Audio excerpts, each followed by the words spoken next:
आपको जिस excise policy के चलते इस्तीफा देना पड़ा, कई कार्यकर्ता कहते हैं जी मनीष जी को बलि का बकरा बनाया गया। बलि का बकरा तो है ही, क्योंकि एक ऐसी पॉलिसी बनाई जिसमें बस बना दिया, बकरा बोलिए जो भी बोलिए, बलि का। अच्छा, कई बीजेपी के नेता आरोप लगाते हैं कि केजरीवाल जी साइन नहीं करते थे, सिसोदिया जी साइन करते थे, कई मंत्रालय थे इसलिए अंदर जाना पड़ा उन्हें।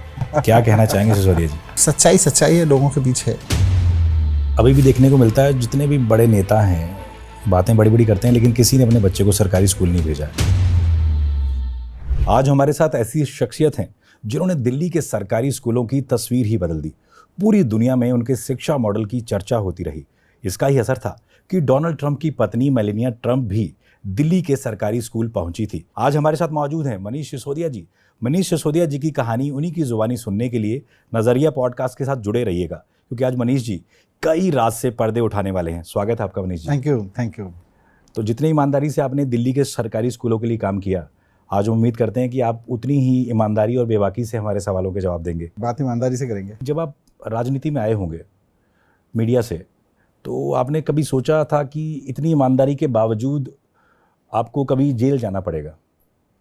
हमने कभी ये भी नहीं सोचा था कि हम राजनीति में आके इन पदों पे भी बैठ जाएंगे। तो ये तो समय का, it's a matter of time कि जब मैं पत्रकारिता में था, जी न्यूज़ में काम करता था, उस वक्त देश की कुछ दिक्कतें दिखती थी, समाज की कुछ दिक्कतें दिखती थी जो आप पत्रकार होने के नाते और गहराई से समझते हैं, देखते हैं बहुत क्लोजली चीज़ों को। तो उनमें से कुछ चीज़ों ने ज़्यादा पीड़ा दी, फिर झोला उठा के निकल पड़े कि यार कुछ चीज़ें ठीक करने चलते हैं, कुछ काम आते हैं। तब ये नहीं सोचा था कि राजनीतिक पार्टी बनाएंगे और इतने बड़े बड़े पदों पे बैठेंगे, इतना नाम हो जाएगा। ऐसे सोचे थे। दिल्ली की एक झुग्गी में काम करने गए थे हम, बड़ा गुमनाम सा झुग्गी में गुमनाम सा काम करने गए थे। वहाँ से भगवान ने इतना ऊपर उठा दिया, तो अब मान के चलिए जब वो पद भगवान ने दे दिए जो हमने नहीं सोचे थे, वो नाम भगवान ने दे दिया, वो इज्जत भगवान ने दे दी, तो जेल भी भगवान के किसी नियम में ही होगी। तकरीबन 530 दिन, 17 महीने। आपको कभी जेल में जब बेल रद्द होती थी बार बार, तो कभी महसूस हुआ टूटा हुआ, या कभी दिल उदास हुआ आपका? जैसे अकेले में कहते हैं कि परिवार से इतना समय दूर रहना, कई त्यौहार निकल गए होंगे, कभी आपको रोना टाइप फील महसूस होता था? नहीं, उदासी तो बहुत बार होती थी, ऐसा नहीं है यार, हम भी इंसान हैं। और मतलब मैं बोलूँ कि नहीं बिल्कुल, मैं तो एकदम सीना चौड़ा करके जेल में रहता था। मतलब एक आम आदमी जिस तरह के इमोशनल स्विंग्स में झूलता है दिन भर, उतना ही मैं भी झूलता था। जब मनचाही होती थी, जब लगता था डेट्स मिल गई हैं, जब लगता था उम्मीद बंधी है तो अच्छा लग रहा होता था, जब लग रहा था तो दिल भी टूटता था। पर एक लास्ट की उम्मीद नहीं टूटती थी कि एक दिन तो होगा, क्योंकि मैंने कुछ गलत नहीं किया, तो ये चीज़ें मेरे ऊपर टिकेंगी तो नहीं, बाहर तो मैं आऊँगा। जेल में जो बड़े अपराधी नहीं होते उनको परिवार से बात करने का मौका मिलता है तकरीबन रोज़। तो ऐसी क्या दिनचर्या थी आपकी? आप कितनी बार बात कर पाते थे परिवार से? क्योंकि आदमी परिवार से दूर होता है तो सोचते हैं कि कितनी बार बात हो पाती थी आपकी? एक्चुअली देखिए, मेरे जैसे आदमी के लिए जेल का मतलब क्या है? मैं कभी सुख सुविधाओं में जिया नहीं, पला नहीं, ना उनके लिए कुछ काम किया। तो मैं तो जंतर मंतर पे अखबार बिछा के सो जाता था। मैं पूरे देश में एक एक्टिविस्ट के रूप में, एक पत्रकार के रूप में जब काम किया, मैं रेलवे स्टेशनों पे अखबार बिछा के सोया हूँ ट्रेन के इंतज़ार में। तो इसलिए किसी सुख सुविधा को मैं जेल नहीं मानता हूँ, सुख सुविधा की कमी को। जेल आपके परिवार से दूर होना ही आपका जेल है। आप अपनी वाइफ से बात नहीं कर पाते जो कि आपको पता है बीमार है, आप अपने बेटे से बात नहीं कर पाते जो कि आपको पता है जस्ट इन कॉलेज है, कॉलेज गया ही हुआ है। तो वो सबसे बड़ी पीड़ा होती है। और जेल के अपने सिस्टम्स हैं, वहाँ दिन में केवल एक बार 5 मिनट की फ़ोन कॉल होती है। तब पता चलता था कि परिवार से बात करने का एक एक सेकंड कितना इम्पोर्टेंट होता है। और उस 5 मिनट की कॉल में भी कई बार टेलीफोन ख़राब होता था, वो एक कंप्यूटराइज सिस्टम होता है, कई बार उनका सर्वर ख़राब होता था, तो 2-3 दिन तक कॉल नहीं हो पाती थी। तो वो सब कष्ट थे, लेकिन मुझे लगता है कि शायद ये सब कष्ट वाले समय ही आपको किसी और बड़ी लड़ाई के लिए भी तैयार करते हैं। तो एक कॉल खुद ही कटती है या वो कहते हैं कि काट दीजिए 5 मिनट हो गए? नहीं, वो ऑटोमेटेड होती है। ऑटोमेटेड होती है। इसीलिए मैंने कहा कंप्यूटराइज्ड है जी। आप बस डायल करेंगे उस कंप्यूटर से और वो 5 मिनट बाद ऑटोमेटिक कट जाएगी। सर्वर काम नहीं कर रहा तो लगेगी नहीं, आपको कोई नॉर्मल फ़ोन से फ़ोन करने की इजाज़त नहीं। और ये भी लगता होगा कि हमें कुछ सुन रहा है और रिकॉर्ड हो रहा है। हाँ, रिकॉर्ड तो होती है उस आप वो मतलब बताते भी हैं आपको कि इट्स रिकॉर्डिंग, कि आप जो भी बात कर रहे हो घर पे रिकॉर्डिंग हो रही है। हमारी नज़र में जब भी कोई जेल जाता है तो उसका परिवार भी भुगतता है, क्योंकि समाज और टारगेट करता है परिवार को। तो परिवार को भी इस तरह से टारगेट किया गया, आपका कभी मतलब ऐसा महसूस हुआ हो? नहीं, देखो, जैसा मैंने कहा ना कि सुख सुविधाओं की कमी मुझे कभी ऐसा नहीं लगता कि कोई कष्ट है। कभी सुविधाएं होती हैं, कभी नहीं होती हैं। मान सम्मान भी कभी होता है, कभी नहीं होता है। लेकिन असली जो प्रॉब्लम थी वो परिवार के पॉइंट ऑफ व्यू से थी, क्योंकि इस पूरे घटनाक्रम में सबसे ज़्यादा सफ़र किया मेरी वाइफ ने, मेरे बेटे ने। बेटा जो कि स्कूल पास करके ही निकला है, और आप जानते हैं कि हम सब लोगों के परिवारों में जब बच्चे स्कूल में होते हैं तो उतने डिमांडिंग नहीं होते हैं, कॉलेज में जाते हैं तो कॉलेज एज में एक नई दुनिया में जाते हैं उनको। तो मेरा बेटा जब कॉलेज गया तो मैं जेल में था, तो वो मेरे लिए बड़ा कष्टकारी था, उसके लिए भी कष्टकारी था। और आई कैन अंडरस्टैंड कि उसने किस तरह की मैच्योरिटी, किस तरह की हिम्मत दिखाई। एक तरफ अपनी बीमार मम्मी को भी देखना है, एक तरफ अपने इमोशंस को भी देखना है, एक तरफ अपनी पढ़ाई को भी देखना है। तो it's hard for me to talk to him on this, क्योंकि जिस तरह की चीज़ें उसने झेली होंगी, ये आज भी मैं जब उससे बात करने बैठता हूँ तो मुझे अंदर से लगता है कि can I face that, can I hear that, और मुझे मुश्किल लगता है। परिवार से तो चलिए आपकी कभी कभार आप कह रहे हैं बात हो जाती थी, दुनिया की खबर या पार्टी की खबर कैसे अंदर तक पहुंचती थी? कोई मतलब कोई टेलीविज़न या कुछ अखबार, क्या करते थे आप? बड़ा मुश्किल होता था। शुरू के कई महीनों तक तो वहाँ टीवी में न्यूज़ नहीं थी। एक जिस सेल में रखा गया था वहाँ, मतलब जेल में टीवी होते हैं और सब लोगों को मिलते हैं देखने को, पर वो मूवीज़, गाने, स्पोर्ट्स के होते थे। और मैं बार बार उनको कहता था, भाई न्यूज़ क्यों नहीं है? तो मुझे बताया जाता था कि भाई न्यूज़ पहले हुआ करती थी और दिल्ली दंगों के समय पर न्यूज़ रोक दी गई थी और उसके बाद से न्यूज़ नहीं है। तो मैंने बार बार लिखा, तो उसके बाद फिर न्यूज़ शुरू हुई वहाँ पे, तो एक न्यूज़ का चैनल शुरू हुआ। तो उससे आप इन्फॉर्म रहते हैं कि देश दुनिया में चल क्या रहा है, क्योंकि हम लोग मीडिया में थे तो एक्टिव लोग हैं, पॉलिटिक्स में रहें तो इन्फॉर्मेशन चाहिए होती है। और आज की तारीख में जब आपके पास मोबाइल की ज़िंदगी हो कि जब हर पल इन्फॉर्मेशन मिल रही है, वहाँ पे आपको इन्फॉर्मेशन ही नहीं मिल रही है, तो प्रॉब्लम थी। बट फिर बाद में टीवी में न्यूज़ आने लगी तो ज़्यादा इन्फॉर्मेशन रहने लगी। आप अपना पूरा दिन वक्त कैसे निकालते थे? वहाँ तो बहुत जल्दी दिन शुरू हो जाता है। हाँ, और उनका एक तय मेन्यू होता है। तय मेन्यू होता है सब। और तकरीबन 20 साल से मुझे पत्रकारिता में 25 से 30 बार तिहाड़ में स्टोरी करने के लिए मौका मिला है, और जो अंदर का खाना है कैदी ही बनाते हैं। हाँ। तो हमने कई बार उनसे कहा कि इतना टेस्टी कैसे? तो कहते हैं सर इसमें ना कुछ भी 420 नहीं है, वही करके हम यहाँ पे आए हैं। तो आपको क्या लगता है, कैसा एक्सपीरियंस था आपका? मतलब कभी कुछ मन करता था खाने का, लेकिन मेन्यू सेट था, उसी हिसाब से ही चलता नहीं, था? मेन्यू सेट होता है वहाँ, कैदी लोग ही खाना बनाते हैं, और मतलब फ्रेंकली कोई टेस्टी तो होता नहीं है वो, पता नहीं आपका जो भी अनुभव हो सकता है मीडिया को ज़्यादा अच्छा खिला देते हैं। एज एन इनमेट तो मैं जानता हूँ कि मतलब मैं ये नहीं कहूँगा बहुत बुरा खाना होता था, पर अच्छा सिर्फ नहीं पेट होता। भरने के लिए खाया जाता था। हाँ, पेट भरने लायक, पेट भरने के लिए खा लो आप। बाकी मतलब जब मैं गया जेल में तो मुझे लगा कि यार ये एक ऐसी परिस्थिति है जिसको मुझे फेस तो करना ही है। अब मेरे पास दो ऑप्शन हैं, या तो मैं दुखी होके और परेशान होके सबके प्रति गुस्से से भर के, जिन लोगों ने किया है, जिन लोगों ने झूठ बोला है, उनके प्रति हमेशा गुस्से से भरा रहूं। दूसरा ये कि जो मेरे जीवन में मुझे थोड़ी बहुत पढ़ने की प्रवृत्ति मिली है, थोड़ा बहुत खुद को पढ़ने की, जिसमें हम अध्यात्म कहते हैं, वो प्रवृत्ति मिली है, तो मैं इस टाइम को उसमें यूज़ करूं। तो आई चोज सेकंड, कि मैं पढ़ूंगा, खुद को भी पढ़ूंगा, और जो बुक्स मेरे पास में हैं मैं उनको पढ़ने की कोशिश करूंगा। तो कोर्ट की परमिशन से मैं बुक्स अपने पास रखता था, 8-10 बुक्स रखता था। किसी एक कैदी को वहाँ नॉर्मली लाइब्रेरी से लेके एक किताब या 2 किताब रखने की परमिशन होती है, तो मैं with permission from the court में राइटिंग में बुक्स के नाम देता था कि मुझे ये किताबें घर से मंगाने की इजाज़त दे दी जाए। तो मैं उनको पढ़ता था, तो 300-400 किताबें पढ़ डाली, खुद को पढ़ने की कोशिश की। तो ये एक प्रोडक्टिव उपयोग मैंने उस समय का किया। आप खुद एक सरकारी स्कूल में पढ़े, उसके बाद दिल्ली के सरकारी स्कूलों की तस्वीरें भी बदली हैं आपने, लेकिन अभी भी देखने को मिलता है जितने भी बड़े नेता हैं बातें बड़ी बड़ी करते हैं, लेकिन किसी ने अपने बच्चे को सरकारी स्कूल नहीं भेजा है। क्या लगता है अभी कितना काम करना बाकी है? देखिए, मुझे लगता है किसका बच्चा सरकारी स्कूल में पढ़ता है किसका नहीं, ये भी एक पैरामीटर हो सकता है आपका। लेकिन उससे पहला पैरामीटर मेरा यह है कि सरकारी स्कूल में जो बच्चे पढ़ते हैं उनका भविष्य क्या है। ये रोमांटिसिज्म है कि इस देश के नेताओं के, आईएएस के, बड़े बड़े लोगों के बच्चे सब सरकारी स्कूल में पढ़ने लगे। मैं तो कहता हूँ कि आप सरकारी स्कूलों को ऐसा कर दीजिए कि सरकारी स्कूलों में पढ़ने वाले बच्चे आईएएस बनने लगें, नेता बनने लगें, बड़े बड़े बिजनेसमैन बनने लगें। फिर कोई पढ़ाए ना पढ़ाए, जो बच्चा सरकारी स्कूल में आ रहा है उसका भविष्य चिंता करिए। ये रोमांटिसिज्म है कि उनके बच्चे पढ़ने लगेंगे तो ठीक हो जाएगा, वो भी ठीक है, पर पहले आपको रिजल्ट तो सुधारने पड़ेंगे, पहले आपको क्वालिटी तो सुधारनी पड़ेगी।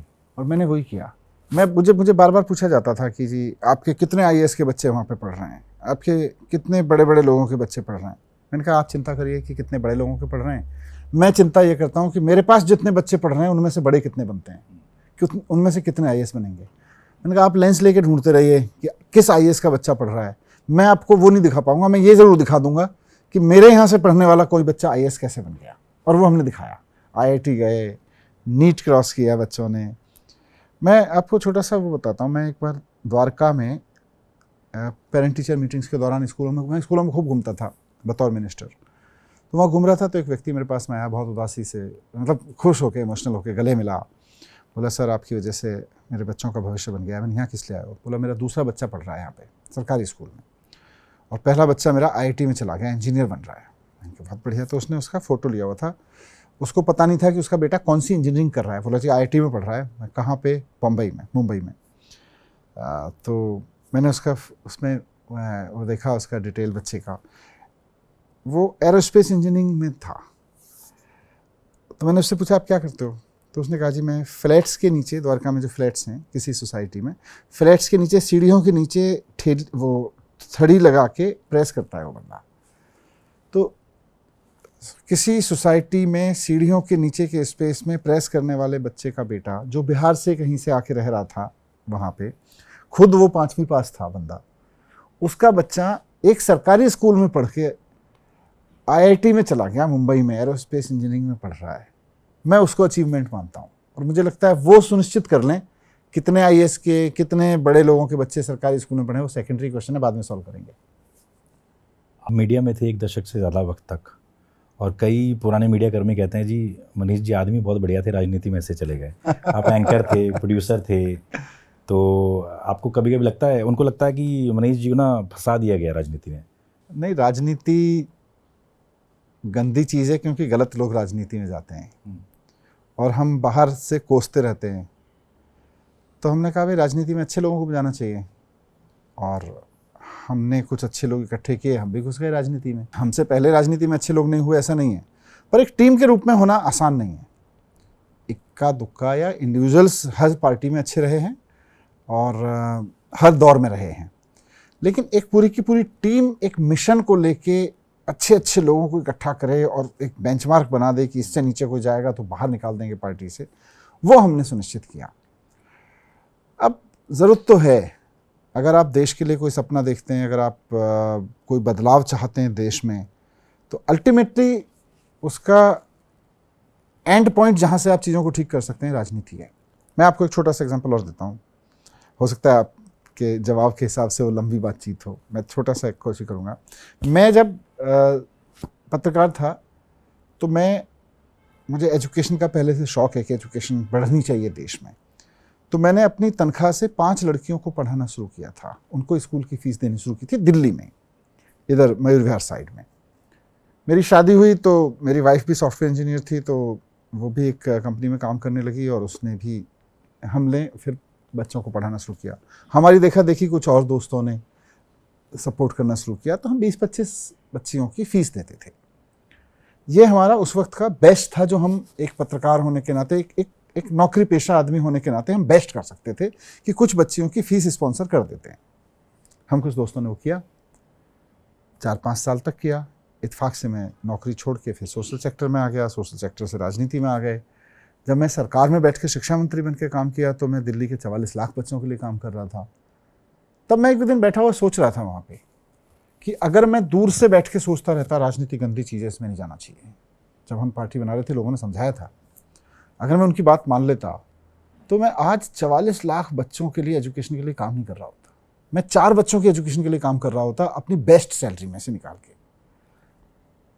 तो राजनीति इंपॉर्टेंट चीज़ है, इसमें पैशन के लोग, इसमें सपना रखने वाले लोग जो अपना एमएलए और मिनिस्टर बनने का कोट सिलाए ना घूमते हों, कुछ ड्रीम्स लेके दिमाग में दिल में घूमते हों, ऐसे लोगों की ज़रूरत है और उन्हीं से देश आगे बढ़ेगा। मैं उसकी कीमत चुकाने को तैयार हूँ। अच्छा, जो आपका दिल्ली मॉडल था, जो लोग सवाल उठाते थे कि फ्री बिजली पानी अब हर जगह लागू किया जा रहा है, अब आप क्या कहना चाहेंगे उसमें? देखिए, समय आगे बढ़ता है और किसी एक लीडर को आगे आके वो चीज़ कहनी पड़ती है कि साहब अब समाज को इसकी ज़रूरत है। दुनिया में किसी समय बिजली नहीं थी, फिर बिजली आई, फिर उसको कमोडिटी के रूप में देखा गया। आज जब पूरी दुनिया में इलेक्ट्रिसिटी के बिना आप ज़िंदगी की कल्पना नहीं कर सकते, आपके पास मोबाइल है, आपके पास जिन घर हैं, आप जिस एक झोंपड़ी में भी रहते हो तो आपको एक रात को बल्ब तो चाहिए ही चाहिए। तो इलेक्ट्रिसिटी आज एक बहुत बड़ी नेसेसिटी बन गई है। इसको दुनिया के कई देशों ने फंडामेंटल राइट के जैसे ट्रीट करना शुरू कर दिया है, फ्री इलेक्ट्रिसिटी को। हम दुनिया जब करने लगती है तब सोचेंगे, तो अरविंद केजरीवाल जी ने आगे कहा कि हम एडवांस में चलेंगे। हम देश में पहला ऐसा आइडिया लेके आए कि भाई मिनिमम बिजली हर आदमी को फ्री मिलनी चाहिए, उसके ऊपर की फिर उसकी कॉस्ट दे। वो हमने किया, पानी के लिए किया, सेम एजुकेशन और हेल्थ के लिए भी हम बार बार यही कह रहे हैं। सरकार का काम क्या है? लोग टैक्स किस लिए देते हैं? सरकार को टैक्स इसलिए थोड़ी ना देते हैं कि भाई जाके दुकान चलाओ। सरकार को टैक्स इसलिए देते हैं कि भाई ये हमारा टैक्स का पैसा है, इससे हमारे बच्चों को पढ़ाना, इससे हमें मिनिमम ज़रूरत की चीज़ें देना, सुरक्षा देना।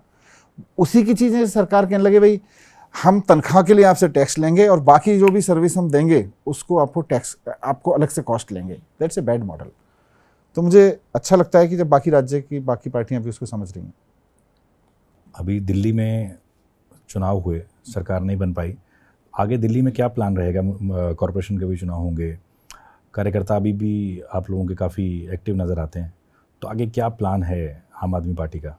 देखिए, दिल्ली ने आम आदमी पार्टी को खड़ा किया है और ठीक है, आज दिल्ली की सरकार में आम आदमी पार्टी नहीं है, लेकिन मैं जानता हूँ दिल्ली के दिल में तो आम आदमी पार्टी है।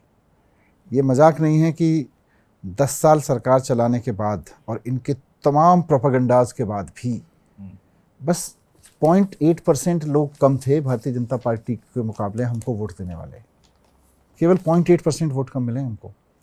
तो दिल्ली की जनता बहुत प्यार करती है केजरीवाल जी को, आम आदमी पार्टी उसमें से निकल के आई है। तो मुझे भी दिल्ली में ही राजनीति करनी है। मैं फ़िलहाल पंजाब में थोड़ा सा पार्टी का काम देख रहा हूँ, लेकिन अल्टीमेटली मेरे को भी राजनीति तो दिल्ली में ही करनी है। एक एक कार्यकर्ता हमारा शिद्दत से लगा हुआ है संगठन के लिए, जनता के बीच में खड़ा होने के लिए। पिछले 3 महीने में जिस तरह की प्रॉब्लम्स लोगों ने झेली हैं, बच्चों की स्कूल फीसें महंगी हो गई हैं, पानी महंगा हो गया, बिजली महंगी हो गई है, तो इन सब पे हमारा कार्यकर्ता साथ में खड़ा हुआ है, लोगों के काम कर रहे हैं, इस पे लोगों के साथ खड़े रहेंगे। अच्छा, आपने बात की पंजाब की भी, पंजाब के आप प्रभारी हैं। कांग्रेस और आपका रिश्ता, मतलब ये मजबूरी है, ज़रूरी है, मतलब गैर ज़रूरी है? क्योंकि लोकसभा चुनाव में 10 सीटें जीती थी कांग्रेस ने और वो अभी दावा करती है कि भैया हम आगे जो है अच्छा करेंगे विधानसभा चुनाव में। तो क्या तैयारी है आपकी? और ये रिश्ता, क्योंकि वो लोग इस पे सवाल खड़ा खुद ही करते हैं कि हमारे लिए ज़रूरी नहीं है पंजाब में, या मतलब एक इंडिया गठबंधन बना, उस समय लोकसभा चुनाव में देश के सामने एक बड़ी चुनौती थी कि क्या हम इस सरकार को इकट्ठे होकर हटा सकते हैं। उस विचार को लेके एक इंडिया गठबंधन बना और सबके बीच ये सहमति थी कि अलग अलग राज्यों में अलग अलग चुनाव में अपनी अपनी परिस्थितियों के हिसाब से हम साथ या अलग लड़ेंगे। तो पंजाब में हम और कांग्रेस साथ नहीं हैं, हम नहीं लड़ रहे हैं साथ में। हमारी सरकार है पंजाब में, उन्होंने 10 सीटें जीती हैं, दोनों फैक्ट्स हैं। अब देखते हैं आने वाले समय में, हम पूरी तैयारी कर रहे हैं कि पंजाब में वापस सरकार आए आम आदमी पार्टी की। अच्छा, कई बीजेपी के नेता आरोप लगाते हैं कि केजरीवाल जी साइन नहीं करते थे, सिसोदिया जी साइन करते थे, कई मंत्रालय थे इसलिए अंदर जाना पड़ा उन्हें। क्या कहना चाहेंगे सिसोदिया जी? बीजेपी वाले तो कुछ भी बकवास करते रहते हैं, उनकी बातों पे क्या जवाब देना है। सच्चाई है, लोगों के बीच है। आपको जिस एक्साइज पॉलिसी के चलते इस्तीफा देना पड़ा, कई कार्यकर्ता कहते हैं जी मनीष जी को बलि का बकरा बनाया गया। खुद आप अकेले में बैठते हैं, क्या सोचते हैं, क्या लगता है आपको? नहीं, बलि का बकरा तो है ही, क्योंकि पूरा का पूरा शराब माफिया और उनका गठजोड़ जिस तरह से काम करता था राजनेताओं के साथ में, उसको हमने नेक्सस को ख़त्म कर दिया। एक ऐसी पॉलिसी बनाई जिसमें सरकार के पास पैसा आना था, जनता को बोझ नहीं पड़ना था। तो शराब माफिया दुखी हुआ, उनका नेताओं से, जिन नेताओं से गठजोड़ था वो दुखी हुए, और अल्टीमेटली अरविंद केजरीवाल जी हम जिस तरह की राजनीति करके और जिन लोगों को टारगेट करके राजनीति कर रहे हैं, उनके पास पावर थी, तो उन्होंने बस बना दिया बकरा, बोलिए जो भी बोलिए, बलि का। लेकिन अच्छी बात यह है ना कि हिंदुस्तान की ताकत यह है कि यह देश किसी एक आदमी की विशफुल थिंकिंग से नहीं चलता है, उसकी एरोगेंस से नहीं चलता है। ये देश संविधान से चलता है। बाबा साहब ने संविधान बनाते हुए लिख दिया था कि ठीक है, सत्ता में बैठे हुए लोगों के पास पावर होगी, लेकिन आम आदमी के पास भी पावर होगी। उसकी पावर उसको संविधान से मिलेगी, उसकी पावर उसको सुप्रीम कोर्ट से मिलेगी, लेकिन पावर तो होगी, पावरफुल वो भी होगा। तो मैं जब बाहर आया, मतलब मोदी जी के पास पावर थी, अमित शाह जी के पास पावर थी, बीजेपी के पास पावर थी, उन्होंने अपनी पावर का दुरुपयोग करके मुझे जेल में डाल दिया। मेरे पास पावर थी, मैंने अपनी पावर का इस्तेमाल करके सुप्रीम कोर्ट गया, सुप्रीम कोर्ट की वजह से मैं बाहर आ गया। अच्छा, अरविंद केजरीवाल जी के आप सच्चे दोस्त हैं, ईमानदार सिपाही हैं पार्टी के? दोनों हैं। हम लोग दोस्त भी बहुत अच्छे हैं, और एक लीडर के रूप में मैं उनसे सीखता भी बहुत हूँ। और मैं मानता हूँ कि अरविंद केजरीवाल जी जैसा ट्रू हार्ट, विजनरी और डेयरिंग लीडर बहुत मुश्किल से पैदा होता है। I follow him like. आप लोग पहले फिल्में भी देखने जाते थे कुछ आप? हाँ, वो तो देखिए, दोस्त हैं हम लोगों की, फैमिली बहुत अच्छी दोस्त हैं, मेरी वाइफ, उनकी वाइफ, पर हम लोगों के परिवार में आपस में सब बच्चे बहुत अच्छे दोस्त हैं, तो एक दोस्तों की तरह भी रहते हैं, और एक लीडर के रूप में तो हम लोग देखते ही हैं उनको। अच्छा, दिल्ली में कई साल सरकार आप लोगों ने चलाई, आपको क्या लगता है कि सरकार जाने का मतलब क्या वजह रही? जैसे नेताओं को जो जेल भेजा गया, क्या वो डेंट लगा, या क्या सोचते हैं मनीष सिसोदिया? देखिए, इसमें कोई एक चीज़ हम कहेंगे तो बहुत अनफेयर हो जाएगा। बहुत सारे एल्गोरिदम हैं। इन्होंने 2022 से ही दिल्ली में चुनाव लड़ना शुरू कर दिया था, हमारे खिलाफ झूठे सच्चे आरोप लगाना, काम नहीं करने देना। इन्होंने लेफ्टिनेंट गवर्नर को कह दिया था दिल्ली की जनता जाए भाड़ में, दिल्ली की जनता को अगर पानी नहीं मिलेगा तो दिल्ली की जनता इनसे नाराज़ होगी। आप सोचो, वहाँ तक सोचते हैं ये लोग। इनको जनता की चिंता नहीं होती, इनको लगता है कि अगर किसी तरह से दिल्ली जल बोर्ड के सारे काम दिल्ली में रुकवा दिए जाएँ तो जनता दुखी होगी और केजरीवाल जी से नाराज़ होगी। उतना तक सोचते हैं, भले ही लोग प्यासे मर जाएं, भले ही लोगों के घरों में सीवर ओवरफ्लो करता रहे। इन्होंने जल बोर्ड के पेमेंट रोक के रखे, ऐसे ऐसे अफसरों को लगा दिया जो जल बोर्ड के पेमेंट नहीं होने देते थे। तो मैं आपको एग्जांपल दे रहा हूँ। इन्होंने बिजली सब्सिडी हटाने के लिए बहुत कोशिश की, इन्होंने झुग्गियाँ तोड़वाने के लिए बहुत कोशिश की। हम खड़े हो जाते थे, तो लड़ लड़ के इनसे काम कराए। हम काम करा लेते थे तो इनको लगता था तो काम करा लेते हैं यार, लड़ लड़ के इनको जेल भेज दो। इन्होंने जेल भेज दिया, जेल से भी काम नहीं रुके। तो कहीं ना कहीं परेशानी तो लोगों को हुई इन सब क्रम में। ऊपर से जब हम बाहर आए, आते ही मैंने, अरविंद केजरीवाल जी ने जिस तरह से जनता के बीच में जाना शुरू किया और जनता ने जो प्यार मोहब्बत दिखाई, इनको ये समझ में आ गया कि बॉस, इनको परेशान करने से कोई इनका जनता से रिश्ता नहीं टूटने वाला है, अब आपको कुछ और करना पड़ेगा। तो इन्होंने साम दाम दंड भेद करके चुनाव लड़ा। जो भी आपने देखा, साड़ियाँ बांटी जा रही थी, और चुनाव आयोग हाथ पे हाथ रख के बैठा हुआ है, पुलिस हाथ पे हाथ रख के बैठी हुई है। बाद में कह रहे हैं जब कोई कंप्लेंट भी करो, अच्छा जी हम उस जगह जहाँ की शिकायत मिली थी साड़ियाँ बांटी जा रही हैं, वहाँ कोई एविडेंस नहीं मिला। अरे कोई नेता आया कहीं झुग्गियों में साड़ी बांट के चला गया किसी कोने पे खड़े होके, और आप कह रहे हो कि वहाँ पे एविडेंस नहीं मिला, और वीडियो बना रहे हैं। वो नेता जिन लोगों ने साड़ियाँ बांटी, जिन लोगों ने पैसे बांटे, खुल के कह रहे हैं हम पैसे बांट रहे हैं, बिगाड़ लो, क्या बिगाड़ोगे। पुलिस का जिस तरह से दुरुपयोग किया गया इस पूरे चुनाव में, तो पुलिस के दम पे, पैसे के दम पे चुनाव जीते हैं ये लोग। मनीष जी, आपके कई वीडियोस वायरल होते थे, आप दिल्ली के सरकारी स्कूल्स में जाते थे, जो टीचर्स लापरवाही करते थे या मौके पे नहीं होते थे, उनको डांट भी पड़ती थी आपसे, तो अभी आप मिस करते हैं? नहीं, टीचर्स को ठीक है, कुछ लोगों के खिलाफ एक्शन लिया मैंने, लेकिन टीचर्स से मुझे बहुत प्यार सम्मान मिला दिल्ली के। और आज अगर आप दिल्ली के शिक्षा मॉडल की बात करते हैं, दिल्ली की एजुकेशन क्रांति की बात करते हैं, तो उसका कहीं ना कहीं श्रेय दिल्ली के टीचर्स को ज़्यादा जाता है। एक से एक बहुत शानदार टीचर्स मिले मुझको दिल्ली में, और उनकी बदौलत हम ये इतने बड़े बड़े परिवर्तन कर पाए। कोई नेता थोड़ी परिवर्तन करता है, स्कूल में पढ़ाने का काम तो टीचर्स ही करता है ना। मैं मतलब स्कूल में जाता था एक मिनिस्टर के रूप में, मुझे हमेशा बच्चों के बीच में जाना, बच्चों से समझना, टीचर से इंटरेक्ट करना अच्छा लगता है, क्योंकि एजुकेशन को लेके मेरा एक विज़न है।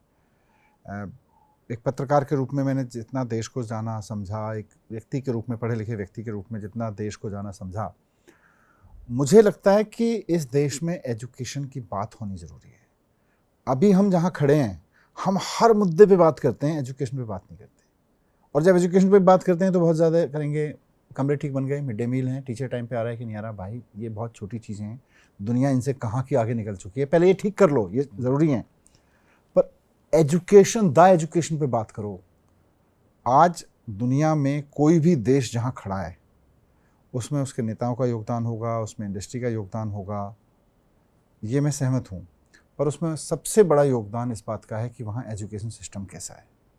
अगर आप उस पर ध्यान नहीं दोगे कि आज अमेरिका क्यों है, जापान जैसा देश सब कुछ टूटने के बाद खड़ा क्यों हो गया, जर्मनी जैसा देश, इस देश तो इतने लंबे समय तक दुनिया की इंडस्ट्री की ताकत कैसे रहा, या इवन फ्रांस, इवन से चाइना, इवन सिंगापुर जैसा देश जो पिछले से कितने 50 साल में कहाँ से कहाँ पहुँच गया।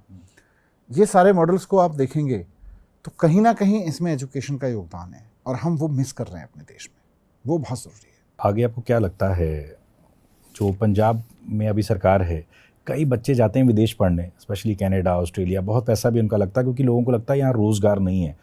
तो शिक्षा में आपको लग रहा है कि अच्छी शिक्षा देकर, टेक्निकल शिक्षा देकर ही अपने ही बच्चों को यहाँ रोका जा सकता है, ब्रेन ड्रेन जिसे हम कहते हैं? हाँ, बिल्कुल बिल्कुल रोकना चाहिए, और उसके लिए मतलब रोका जा सकता है। और आप देखिएगा, अभी मेरे लिए ऑफ हैंड कुछ डेटा देना मुश्किल है, बट मैं एक डेटा कलेक्ट कर रहा हूँ। पंजाब के सरकारी स्कूलों में पढ़ के विदेश जाने का सपना देखने वाले, कनाडा या ऑस्ट्रेलिया जाके पढ़ाई करने वाले वहाँ जाके पढ़ाई करने का सपना देखने वाले बच्चों की संख्या कम हुई है। कितनी कम हुई है उसको साइंटिफिकली कैसे देखा जाए, इस पे हम काम कर रहे हैं कि हम काफ़ी बच्चों से बात कर रहे हैं। पर क्यों? क्योंकि जब आपको अपने ही देश में अच्छी एजुकेशन के अवसर मिलेंगे तो आप विदेश नहीं जाना चाहेंगे। आप विदेश जाते ही इसलिए क्योंकि आपको अपने देश में अवसर नहीं मिल रहे, तो आपको पहले यहाँ अवसर पैदा करने पड़ेंगे। एजुकेशन के पूरे इसको समझना पड़ेगा हमें कि हमें सही क्या करना है। स्कूल बिल्डिंग बनानी है, टीचर्स को टाइम पे आना है, अच्छे टीचर ट्रेनिंग देनी है, तो है ही है। सबसे पहले इंपॉर्टेंट है कि हमें स्कूल को देखना पड़ेगा कि स्कूल क्या देता है देश को।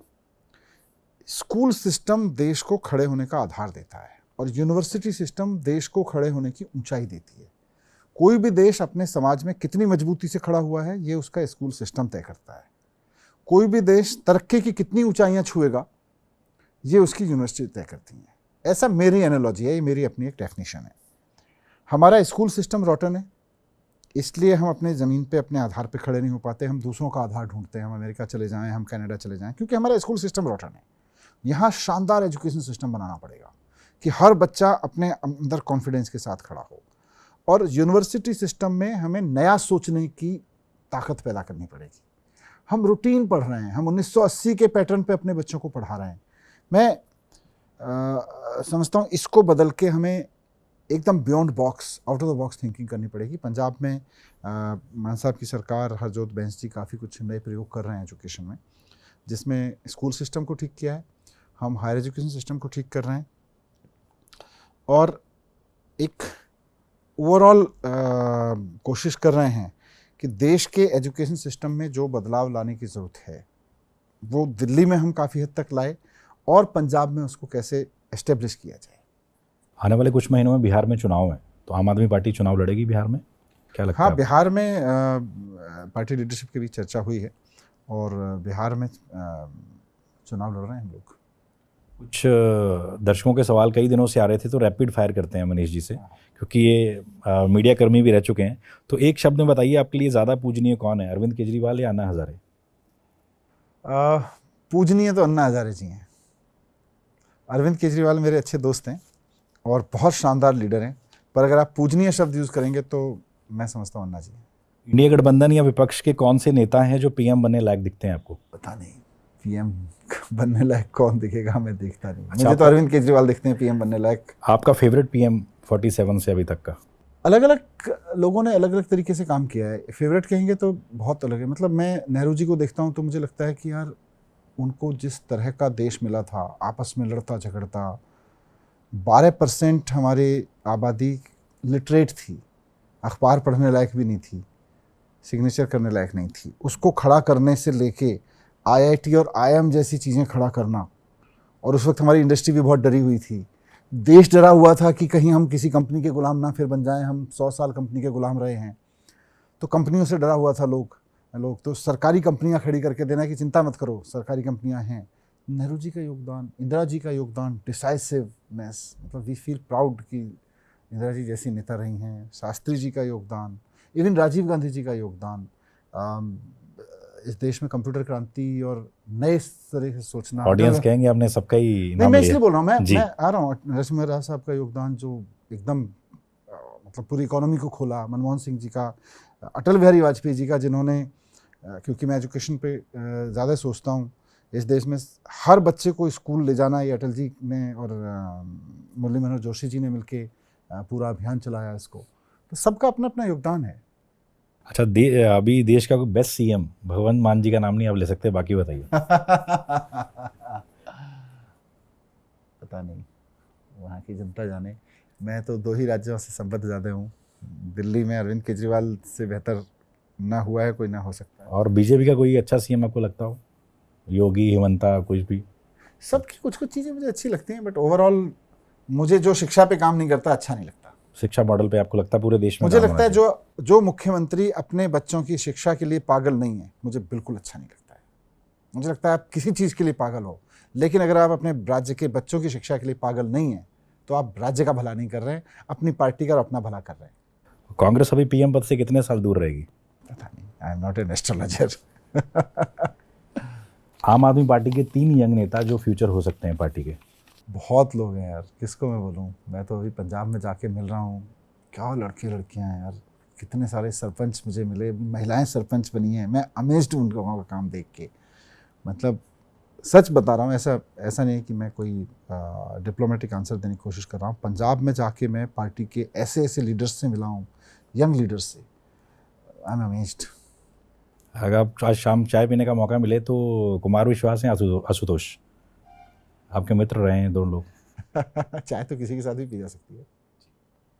अगर आपको किसी बीजेपी नेता के साथ 5 घंटे ट्रैफिक जाम में फंसना पड़े तो कौन होंगे और क्यों?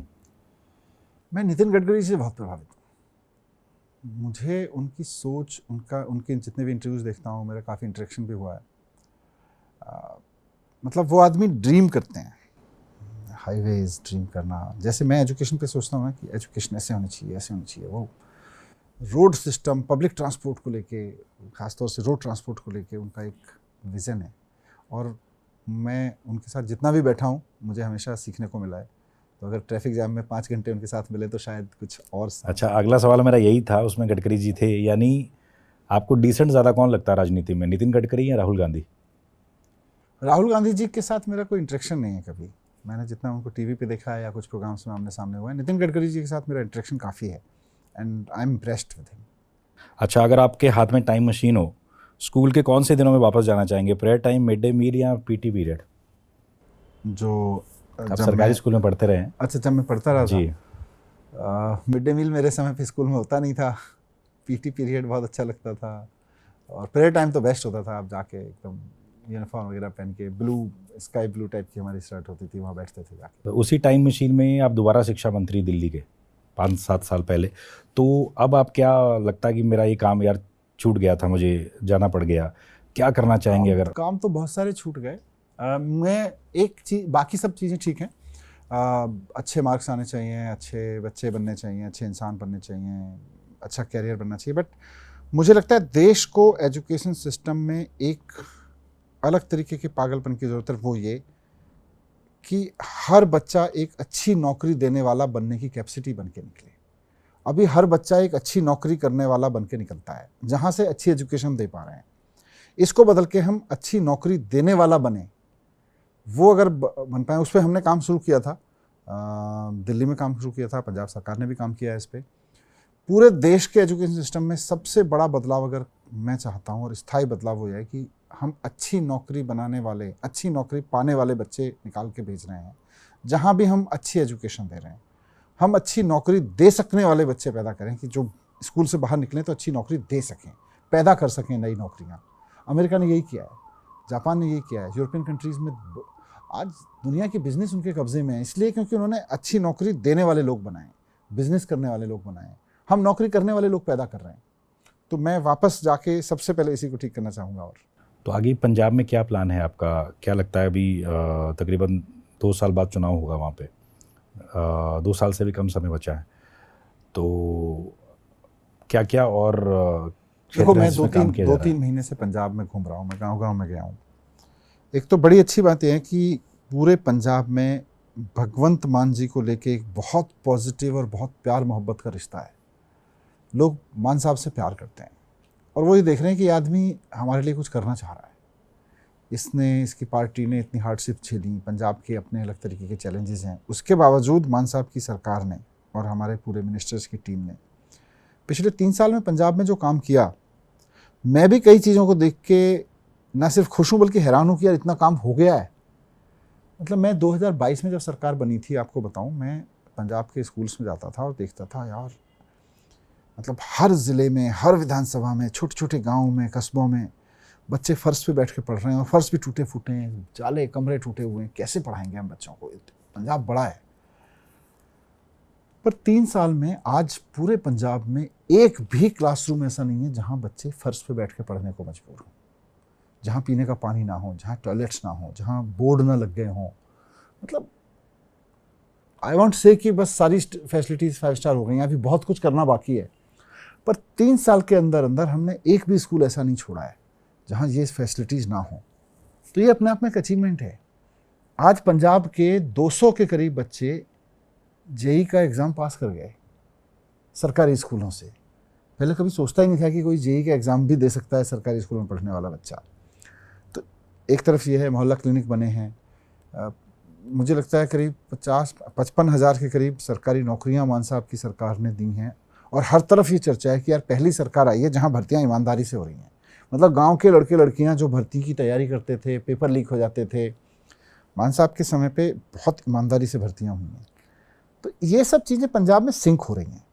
लोगों को लग रहा है कि यार मान साहब की, केजरीवाल जी की जो एक गारंटी थी, जो विज़न था, वो एक्चुअली इम्प्लीमेंट हो रहा है। कितने लाखों लोगों को बिजली मिल रही है, फ्री में इलाज मिल रहा है, और किसानों के लिए नए नए इनोवेशन तरीके से चीज़ें खोजी जा रही। तो कहीं ना कहीं एक सिंक हो रहा है लोगों में कि ये सरकार हमें दोबारा चाहिए। अभी 5 साल के लिए नहीं, ज़्यादा लंबे समय के लिए चाहिए। तो हम उसी चीज़ के साथ आगे बढ़ने में लगे।